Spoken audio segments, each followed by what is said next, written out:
Hello, I'm Jim, ND Flagpole Guy. You know, sometimes we all work, we all have a grind, and you know, sometimes when you work over and you're working and just going day after day, you sometimes wonder, is this really all worth it? You know, am I doing what I'm supposed to be doing? Well, I'm fully convinced I'm doing what I'm supposed to be doing, because I meet people from 12,000 square miles, it seems like, and they all have the same spirit. They're installing a flagpole, and whatever that flagpole holds for them in their mind, they sentimentalize it to the point where they need a flagpole so they can honor where and what they have become, where they're from, who they celebrate, they come before. Today I met Dr. Bob. You please meet Dr. Bob. I met Dr. Bob, gave me a phone call. He heard me on the radio and asked if he could talk about a flagpole for his cemetery. And we're in Amidon, North Dakota, and I'm excited. Dr. Bob, I'm gonna put Trip down. I hope he's not gonna bark at us anymore, but thank you for being part of this. Thank you for coming Please here. tell me I was wrong. Tell me about Amadon. And then more importantly, tell me about you and tell me about your family. Amadon is my home on the range. I was born and raised in this area, and it's got 3 claims to fame. And first of all, it has been documented in the recent decades to be the smallest county seat in the USA. And secondly, it's right on this artery, Highway 85 here. The Theodore Roosevelt Expressway goes right through the middle of this little town of between 10 and 20 people.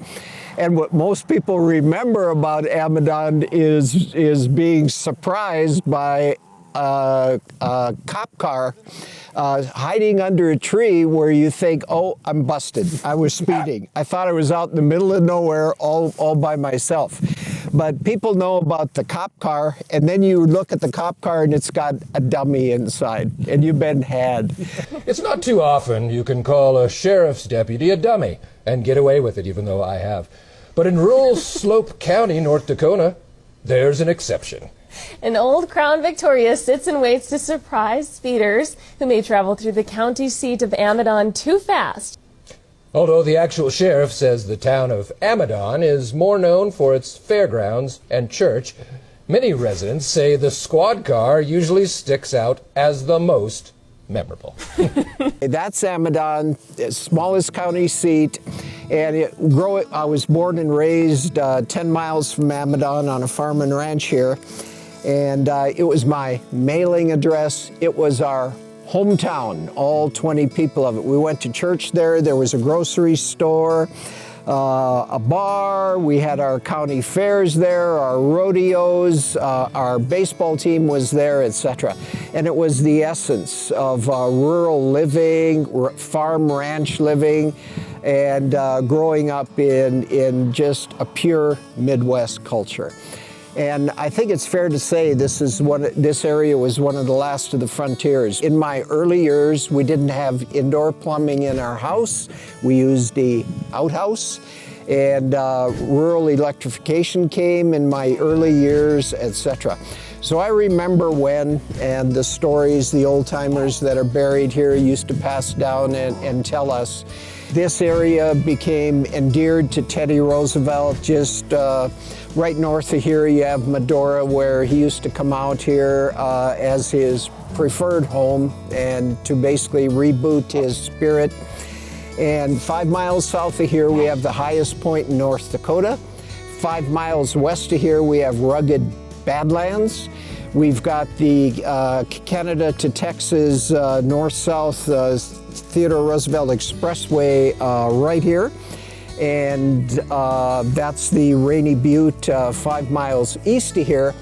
And the history and lore of that significant place is in the Smithsonian Institute, etc. And you have your family plot is here. Your mother and father and your grandparents are all represented behind us here? Right behind the truck here, we have our family plot, yes. And we're going to be installing this flagpole on that plot to honor them specifically.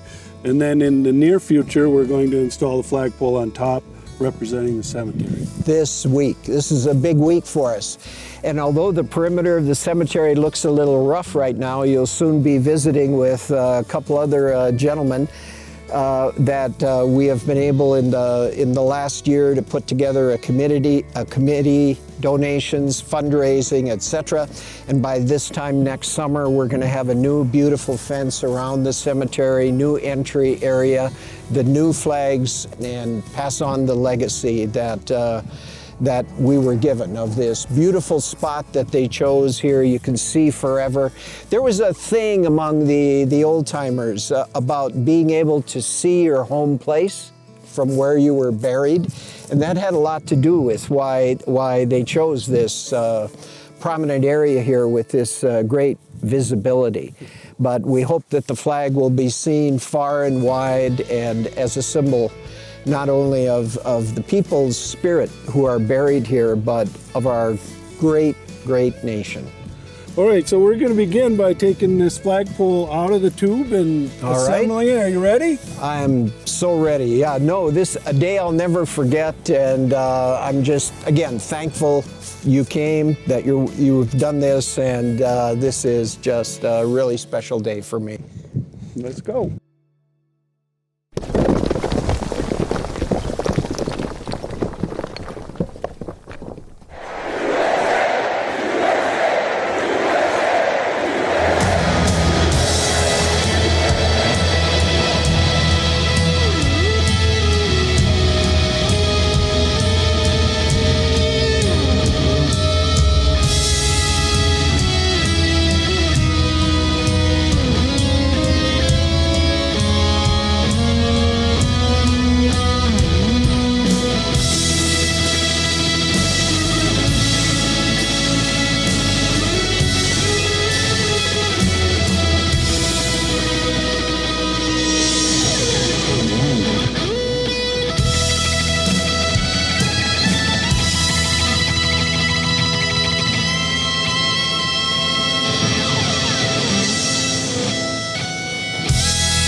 Pour on out. There, Doc. Nope. Right here, just like this. All right. Just the object.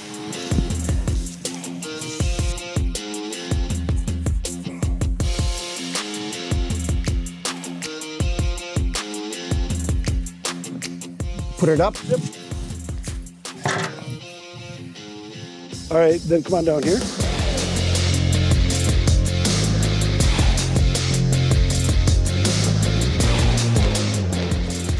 Just gonna go like this. Yep.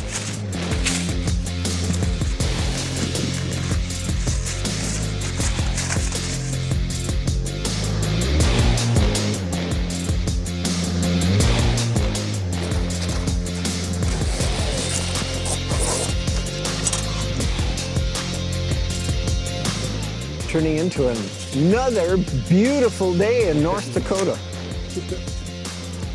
So tropical it day here was in rainy October. or it was windy for the last week. Just irritatingly so, they say. And yesterday was just calm. Yesterday, today, we come down and shoot is just perfect. Yeah. Yeah, we were out here yesterday installing the base. It was such a beautiful sunset last evening. You feel it down there? Put your finger in there. Rotate it Yeah, out. it's here. Okay, do you think you could get that? Uh-huh. I could with a needle nose plier. Yeah, I know, and they're in the other truck, so we're gonna get fancy. I'm trying to fish it. Here we go, here we go. Yeah. We do have what we need. This is a Imagine surgical that. skill they didn't teach us. There you go. Uh-huh. Here it is. There it is. Okay, now.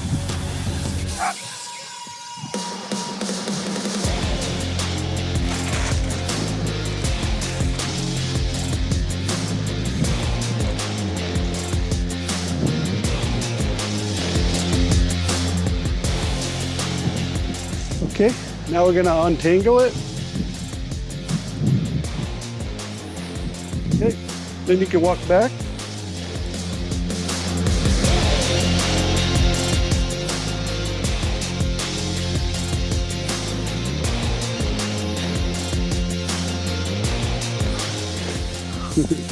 I'm gonna lasso you just like your home on the range there, Dr. Yeah. Bob. I'll be spending some early time in the cemetery before I come here. My friends For the would be big like, sleep. my friends would be like working with Jim. So, Right, they get it.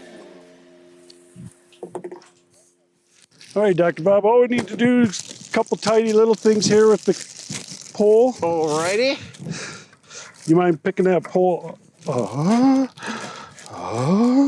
Doesn't fit. Oh, you came in on. Fits the top end. All right, so we're gonna put what's called a split excussion on there, but not right Okay. now. All right. Well, guess what? I got a couple of things to do.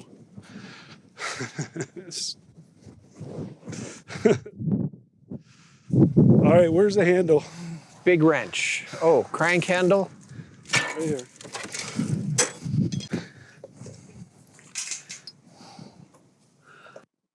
Remember Brill Cream, a little dabble do ya? Sure do. I used to work with a guy named Earl. Use some more, only if you dare. Is that what happened? Second half? The gals will all pursue you. They'll love to get their fingers in your hair. Brill Cream, a little dabble Will do do ya? ya? Brill Cream. Yeah. Okay. So, now we need you to please. I'm gonna give you this wrench. Yep. I was in the oil field, and the first time I grabbed a pipe wrench, I'm like, Yeah. and the guy's like, Yeah. Come on, let's go. Today would be fine. you go hold that, please. Got it. Not my first pipe wrench.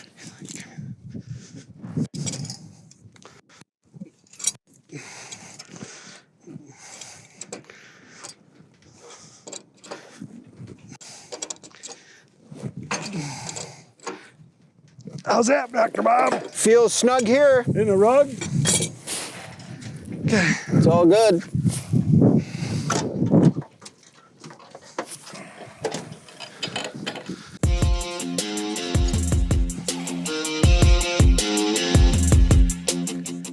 We'll put our flag arrangement on. The flag arrangement consists of a retainer ring and a weight, a flag snap cover, flag arrangement, link 0300. You can open that up, please. Open. All the way. Yeah. Thread it. Keep going. Oh. There we go.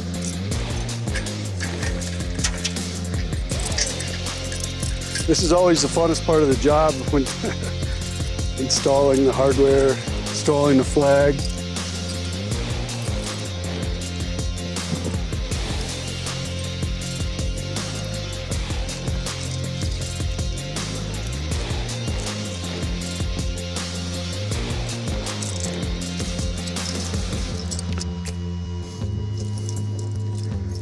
This swivel provides tension relief. The ball fits up in here and it provides a centering and it takes the beating off so this cable's not sawing on that brass. I think we're ready to install a pole. Finally. What the heck? Okay, now I need some volunteers, please. We ready? Here we go. Okay. Feel how heavy that is? Yes. That's called a 20-foot independence. Really is. Best of the best. Go ahead and carry it right down and set it in the hole, Dr. Bob. Yeah, getting there. Okay, that's far enough. Right on down. We're right above now. Okay. Okay. All right, Lyle, here we go. Up. Right on up there, Ernie. Okay, Lyle, you got this. Right on up.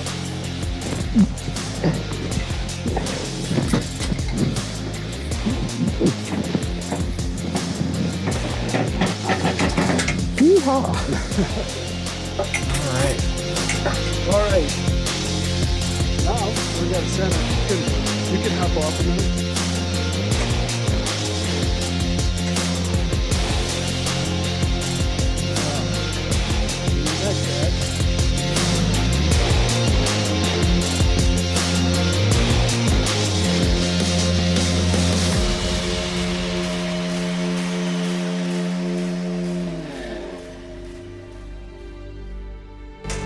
How's it look, Dr. Bob? Sweet, beautiful, fantastic.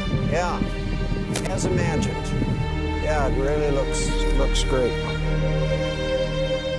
Okay, for the first time this flag is going to be raised, we'd like to especially honor and recognize the many veterans who are interred in this cemetery. I understand there are over 20 veterans who are buried here. Very few had a formal internment, and we have 2 veterans in our family plot as well. My Aunt Florence, who served as a nurse in the Pacific Theater in World War II, and my Uncle Schmitty, who was in World War I. And for their service and all of the veterans here, we'd like to play taps while we raise the flag for the first time.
Dr. Bob, one of my favorite types of patriots is the gentleman we have here today, Lyle Cover. I'm Jim, and Covar.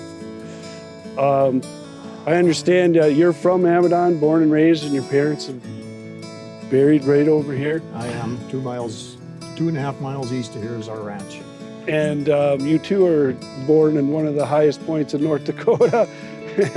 And of course, Dr. Bob, you remember Lyle as a child yourself. I was wondering, maybe you guys want to catch up and just tell us about, what Amadon means and what the flag that we raised today means to you and your involvement here at the cemetery and in your community. Okay. I guess my involvement is that like I say, I'm born and raised 2.5 miles east of here, and went to the church in Amadon throughout my childhood. And when the church in Amadon, there got to be less parishioners, ended up closing and disbanding, it became a mission of St. Mary's in New England. It was actually a mission of theirs prior to closing, but after, any of the funds that were left in the church got transferred to St. Mary's in New England for the upkeep of the cemetery.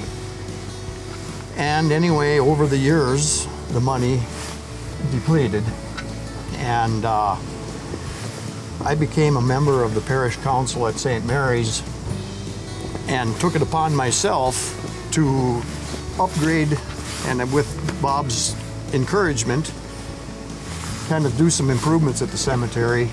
And so anyway, I put together a fundraising drive asking for donations from people, and we sent letters to all the people that have family members buried here, and we got a bunch of donations back. And Anyway, our improvements were is that there used to be caragana trees around the outside of here. We got rid of them, took them out. The flag is obviously an improvement, and also we're planning to build a fence in the spring around here. And so anyway, it's going to be a really nice improvement to the cemetery, and that's one of the reasons I took it upon myself to do this, being born and raised here, and like you said, right over in the corner, my parents, my grandparents, and my relatives are buried here. So I did go to school in Amidon in grade school, and after grade school I ended up going to New England for high school, being there is not a high school in Amidon, so I live in the town of New England. Oh, okay. And you farm and ranch? That, plus I'm actually a lineman for Slope Electric Cooperative. Okay. And I've been doing that for 29 years. So you're on the board here at the cemetery? Do you, you're on other boards? I'm actually a city councilman in the city of New England, and the parish council in Amadon. Yeah. He's a great citizen, yeah. Well. His dad was, his family was. I had the good fortune of playing baseball for his dad, who was our coach, who volunteered so much time traveling with our team and practicing with us on weekends in the summer. I remember Lyle when he was much younger, and this is where we grew up. These are childhood memories, and we had it all going out here. Well, when you look around, it doesn't seem as if there's a lot of population, Dr. Bob, Lyle, but communities, they really got to stick together and stay involved. Otherwise it's calamity, or Yeah, I think the Slope County has a population of around 750 people. There's way more cattle in Slope County than there is people, so. Yeah. Well, I'm fully convinced that your parents would be proud of you, what you're doing to maintain and continue honoring the name of your forefathers and their stories. Appreciate that, Jim. Yeah. This is America, and Americans stick together and care for each other, and even in death. First of all, tell me about your name, Rotering. What is that? Where does it come from? This is a strongly German Catholic community around this area and represented in the cemetery. And I'm German on both sides, and the name Rotering actually means red ring. And there's a good chance that back in medieval times that name originated in Westphalia, Germany, where our family comes from. The historians suggested to me that it was probably a physical feature of an ancestor that then went down through the generations. And what I'm thinking is there was a redhead in the background with maybe balding, a red ring as the physical feature, more likely than an actual ring. And my grandparents were fluent in German, my parents were German speaking, and that's common through this community. In what year did your grandparents come here? Yes, in 1908, on the new marker here, is when my grandfather homesteaded the ranch 5 miles east of here, the Grandview Stock Farm. It was their parents that immigrated, and there was great military turmoil throughout Germany in that area. A lot of Germans first emigrated to Russia and then in turn came to the United States. There's a large German-Russian community in through here, but basically they were escaping just indefinite military turmoil in Germany, which drove a lot of them to the New World. We stand on their shoulders. We have it so easy compared to them. But basically, so many of these people were first drawn here about 3 generations ago by the Homestead Act. You could get a free quarter of land, 160 acres, by basically staying on the land for a period of time, developing it. Many of these people and my grandparents were homesteaders. You told me briefly about your grandfather. He was civically minded. He served in Bismarck. What all did he do? As a teenager, he left his family in Wisconsin. They went out to seek their fortunes in those days. He first homesteaded in Texas, and I've been to the land in Texas where he first was. And I think probably the Homestead Act attracted him here. And he went from Wisconsin to Texas to North Dakota here. I've got photographs of beautiful homes that he built in North Dakota. He was a carpenter, he was a mason, but he was also interested in politics. And he was elected to serve and represent 4 of the regional counties here in Bismarck. And he was actually serving in Bismarck when he had a presumed heart attack and passed away young. You had an aunt that had also served in World War II. Yes, and over there right above is my grandpa's brother, and he served in World War I, and he's interred up there. And then this is Aunt Florence. She was a nurse in World War II and served in the Pacific Theater in World War II. We have other very civic-minded citizens who were involved in politics, and myself in rebuilding Grenada after the war. I was in Desert Shield, Desert Storm, Desert Farewell. And, we've had a history of family, community interest, and my dad was sole surviving son, so he could not serve in World War II. He was a Civil Air Patrol pilot, volunteer. Community involvement seems to run thick here. It really does, yeah. And it takes everybody. We don't have that many people, and if you're going to have the opportunities for sports and rodeo and the things that we enjoy out in this area, everybody's got to step up and do their part, and they're expected to, and they do. You said you went to a boarding school starting at 6, and you said children came from all different states to this little area right here. That's right. That's and right. They got educated here in New England? New England, North Dakota is 25 miles from here. Grade 1 through 12 boarding school there, which was an exceptional school. There were kids there from New York. There were kids, you know, big city kids, etc., that came there. And the weather around here can be pretty rough in the winter, and the commitment of the parents for their children to get the best opportunity possible education-wise was to have the kids stay at school, to board at the school. And when I was a 6-year-old first grader, I began my life at the boarding school. But yes, it's true. And I started there, and then I graduated from that school 12 years later also.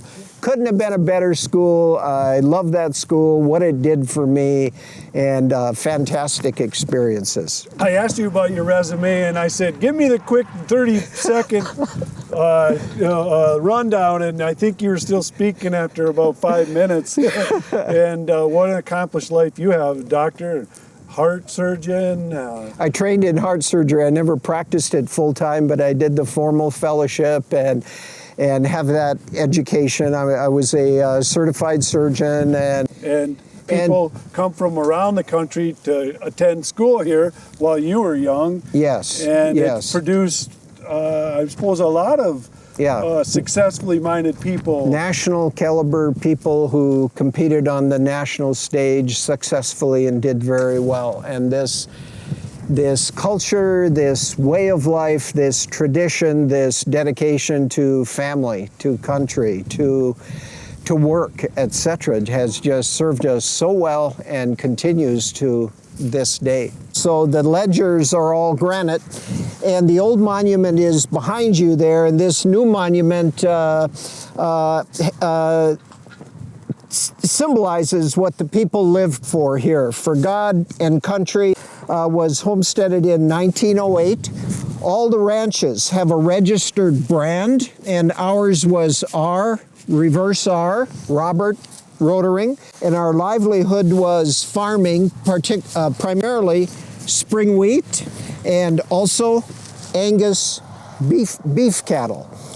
And then we went ahead and got these granite ledgers to replace the concrete vaults which were on top. It's been a labor of love to honor those whose lives, whose shoulders we stand on. I like how you added pictures of them. It really, it brings it life Yes. ties it together. Totally. There are members here that I never met.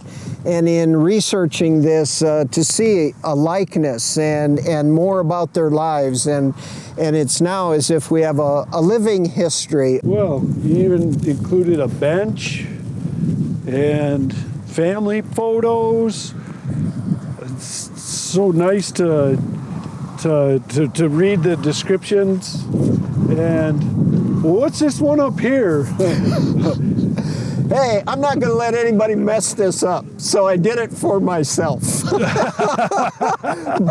but you never know the day or the hour, so basically, always be ready. Like a thief in the night.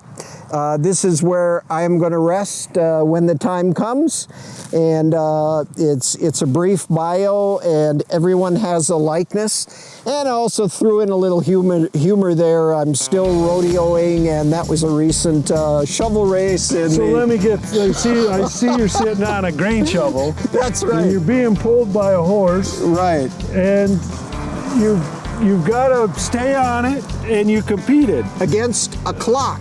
So everyone goes the same course, and the one that goes through the course first wins the event. And this one is White Earth Valley has been doing this for decades, I think. And they're a very well-known rodeo group in North Dakota. They're in the North Dakota Rodeo Hall of Fame. And this is one of their traditional events. And believe me, it's harder than it looks. There's a lot going on there. It looks like it. You're on a picture. You're having a good time. You're riding that Bronco shovel. Hanging on for dear life. And how old were you in that pic? Over 70 years old. How old was your competition? In their early 20s, mostly. They were it was funny. They started announcing over the rodeo announcer, who is a very seasoned guy, said, "We're about to see something I've never seen in my life. A 70-year-old is going to compete in the shovel race." So, and he kept repeating that, like, nobody can believe this. So, as the time was going by, I was getting ready to enter the arena, etc. And literally, some of these young buck cowboys would walk by to see, who this old man is that is never even going to make it around the turn. But anyway, it was a great time, and I have a beautiful buckle from the event, so I like to think I'm still in the game. Growing up farming, ranching, you use these skills, as you and I saw last night. 100 yards from here was a roundup going on, and this is how we grew up.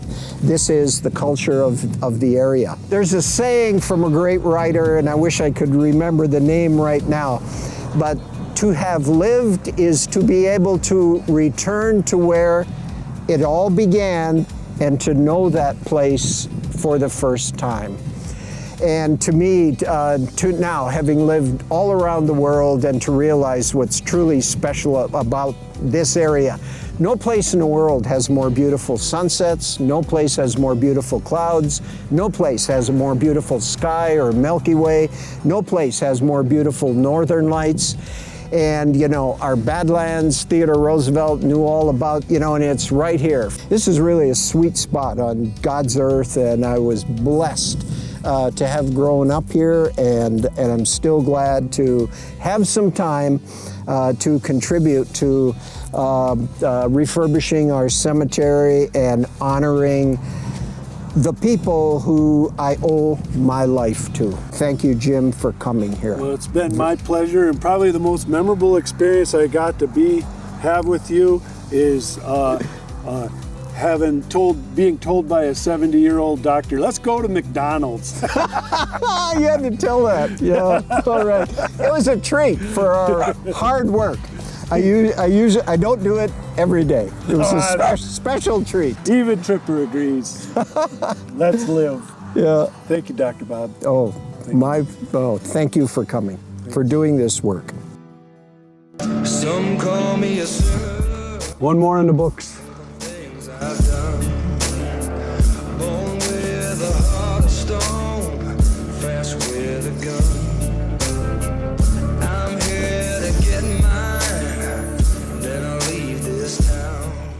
interviewing Dr. Bob was truly a highlight of my summer.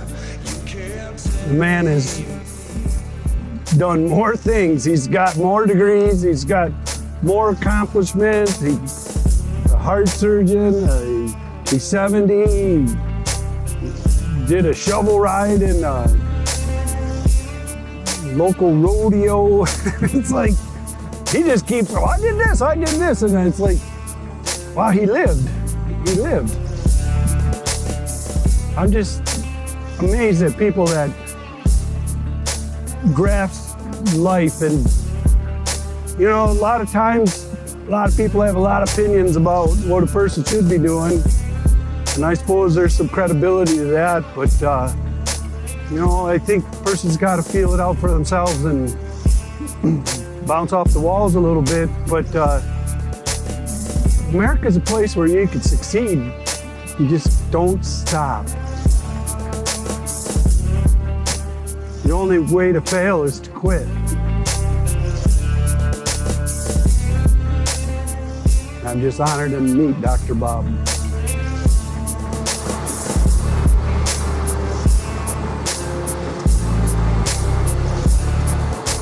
I'm surprised how the community came out with Lyle and Ernie and Lyle's wife.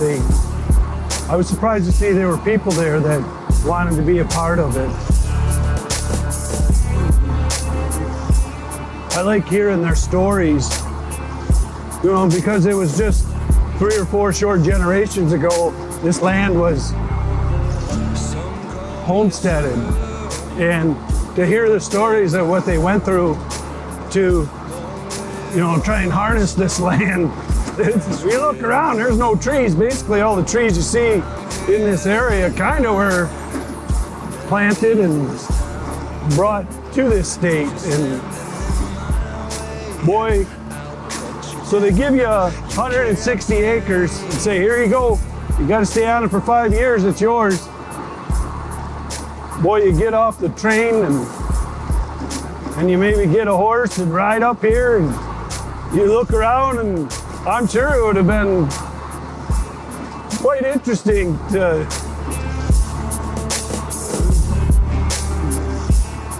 say, here we are, Mildred. Look around, it's all ours. To me, it's just one big plain of grass. What do? You know, how do you grow food? I suppose me coming from looking at it from this angle is probably more difficult than it was to imagine on how to live here. They, in their time, knew what to do.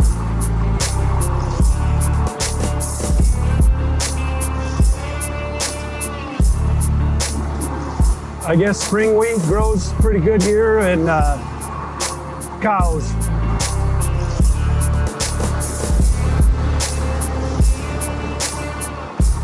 I guess installing flagpoles really isn't for the faint-hearted. We leave early on a Monday morning and 3 o'clock and don't get back till Saturday night late. Sometimes have to work right through Sunday.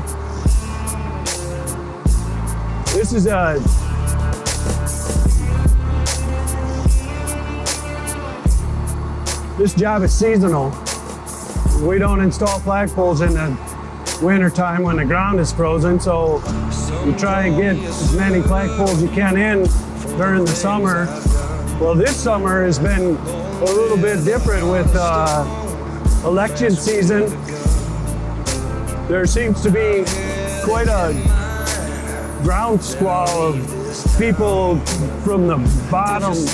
They want to establish how they feel, and installing a flagpole is a message that they feel resonate, that describes who they are and where they want their country to go in the next 4 years. And the look that they have in their eye when we raise the flag for the first time, there's tears, huge smiles, giddy happiness. that makes it all worth it. All the early mornings, the days away from home,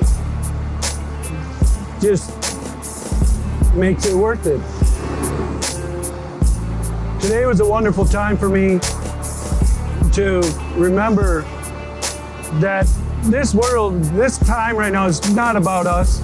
It's about those that came before us and those that are coming after us. And if we can preserve the whys as to why we're able to do what we do. We come home to a home that's comfortable. It's got heat, it's got air conditioning, soft sheets. The people that actually came here originally and homesteaded this property built mud huts, and there was plagues and there was sicknesses. They didn't have the medical care. These people out here on this grassy plains, they sacrificed a lot to create this atmosphere for us to live a pretty good life. Today was a good representation of that, preserving that. Tomorrow, maybe a kid will ask, well, what was life like then? And I hope we did it justice to telling that story. You can't get any better than that.